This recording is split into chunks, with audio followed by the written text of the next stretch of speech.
A day in the life of a retired couple.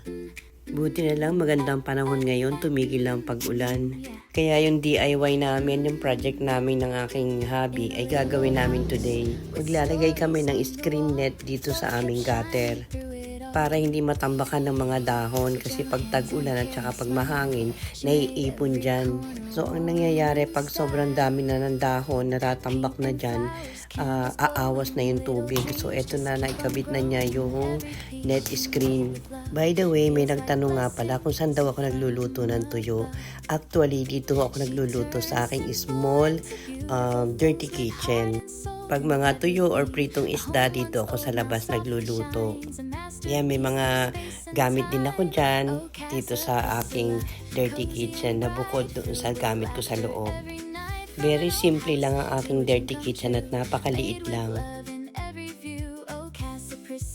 And dito nga pala sa aming courtyard sa dulo, meron dyang sink para meron kami dyang hugasan ng kamay. Lalo pag narito ang mga anak ko at mga apo ko, dito kami kasi kumakain sa courtyard. So at least may accessible kami na sink dyan na hindi na kailangan pumasok pa sa loob. And of course, dyan din ako kumukuha ng tubig na pandilig ko sa aking mga halaman.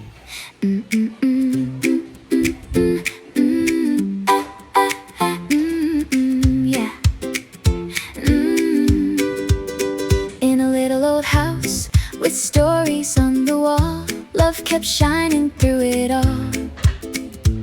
With gentle hands and a caring smile, she made every corner warm in style.